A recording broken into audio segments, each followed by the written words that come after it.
Remember when a game releases and then nobody buys it, publisher cries a little, and the developer just disappears into the void? Then 10 years later, the internet suddenly decides, oh wait, hey, you know what? This is like a really good game. Yeah, that happens more often than you think. Some games are just too weird, too ambitious, or too ahead of their time to succeed at launch. But years later, they become cult classics. So today, we're looking at 5 games that totally tanked at release, but eventually earned legendary status. Like, comment, subscribe. Let's get into it. Let's start with one of the weirdest platformers ever made, Psychonauts. Created by legendary designer Tim Schafer, this game follows Raz, which is short for Rasputin, a psychic kid who sneaks into a summer camp for psychic children. And then he gets caught and they decide, yeah, you can stay till your parents come. Whatever. This is already a sentence that sounds like it came from someone who stayed up way too late eating pizza rolls and watching horrible B movies. That person would be me. I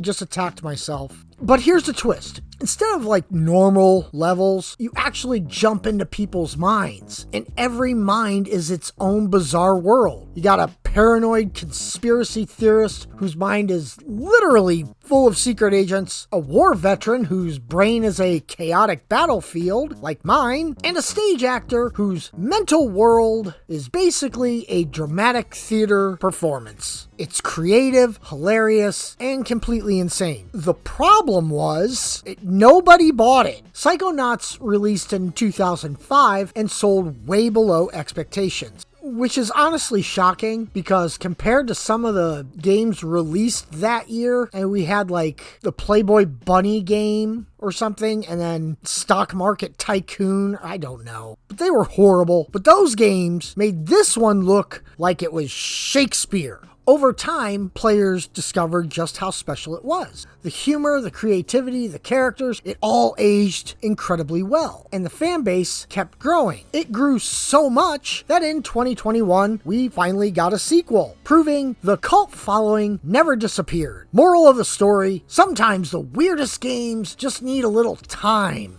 Maybe a few thousand YouTubers saying, this game is underrated. Next up is the game that launched one of the biggest RPG franchises ever, the original Fallout. Now today, most people think of Fallout as a first-person exploration with VATS and Bethesda bugs that become memes. Yeah, that sounds about right. But the original game was completely different. Fallout started as a turn-based RPG set in a retro-futuristic nuclear wasteland. Picture the 1950s, but everything exploded. You play as a vault dweller sent into the wasteland to find a replacement water chip, which is honestly the most stressful plumbing repair mission in gaming history. Mario ain't got nothing on Fallout. But what made Fallout special wasn't just the setting, it was the choices. You could solve problems through diplomacy, intelligence, stealth, or just shooting everything. I always start off saying, I'm playing a total stealth character, and then I just kill everything very loudly. And these are classic RPG solutions. But despite strong reviews, Fallout remained pretty niche in the late 1990s. RPGs were still mostly a PC crowd thing, and turn-based combat wasn't exactly dominating the mainstream. But the people who did play it loved it. The dark humor, brutal world, and deep role-playing system created an incredibly loyal fan base. And that cult following eventually helped the franchise explode into the mainstream with games like Fallout 3, Fallout 4, and now we have Fallout 76. Ta-da! So yeah, without the original Fallout's small but passionate fan base, we might not have the modern wasteland adventure we know today, or the thousands of videos arguing about which Fallout game is the best. So which Fallout game is the best? Go ahead, I dare you, go to the comments, argue about it, see what happens. Tell me your favorite, or just tell me the best one. Now let's talk about one of the strangest RPGs Nintendo has ever released, EarthBound. Instead of knights and dragons, this game stars kids, baseball bats, fighting aliens, which honestly sounds like a Saturday morning cartoon someone pitched after drinking all night long. You play as Ness, A kid traveling across America-inspired towns, battling bizarre enemies. And when I say bizarre, I mean possessed taxis, evil hippies, and something literally called New Age Retro Hippie, which I guess we'd have today, but I don't know what they'd be called other than annoying. But EarthBound was weird. Really, really weird. But it was also hilarious and surprisingly heartfelt. The problem, when it released in the US in 1994, it tanked hard. Partly because Nintendo's marketing campaign was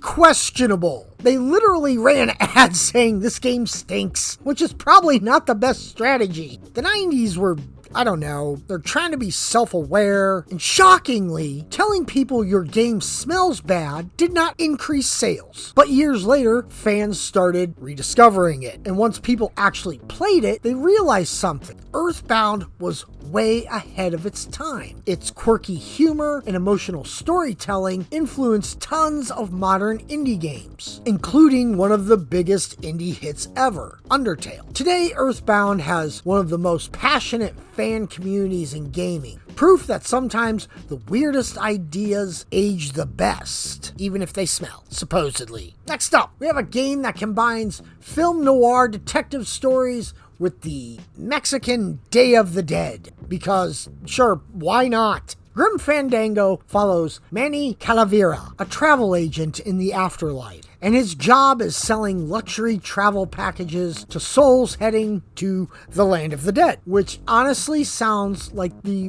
worst customer service job imaginable. Sorry, sir, your moral life choices only qualify you for the 4-year walking tour. The game blends puzzle solving, exploration, and an incredibly stylish world inspired by Dia de los Muertos. Skeleton characters, moody jazz, detective drama. It's one of the most unique adventure games ever made. Critics loved it, but unfortunately, the sales did not. Adventure games were already declining in popularity in the late 90s, and Grim Fandango got caught in that wave. But over time, fans kept praising the writing, the atmosphere, the characters, and eventually, the game became legendary. And in 2015, it even received a remaster, introducing it to a whole new generation of players, which is great because this game deserves way more attention than it originally got. And finally, we have what many RPG fans consider one of the greatest stories ever written in a video game. I guess they never played Chrono Trigger. But whatever, it's Planescape Torment. This game drops you into the bizarre multiverse Dungeons and Dragons, where you play as the Nameless One, an immortal being who wakes up,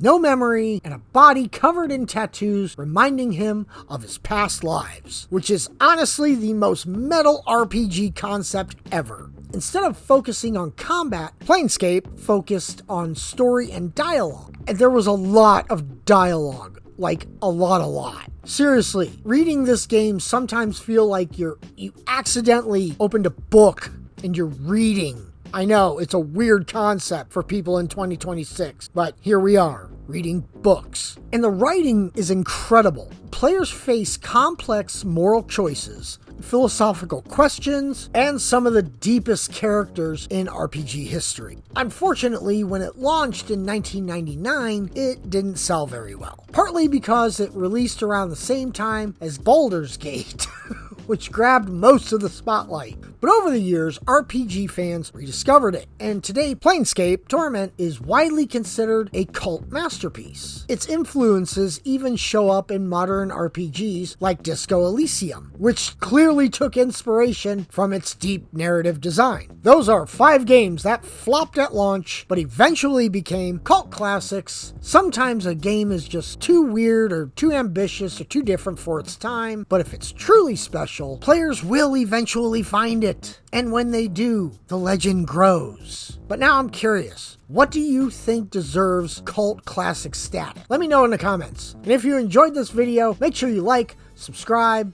and stick around for more gaming content, because that's what I do over here. A lot of different stuff, which is nice. Thanks for watching. All right, bye.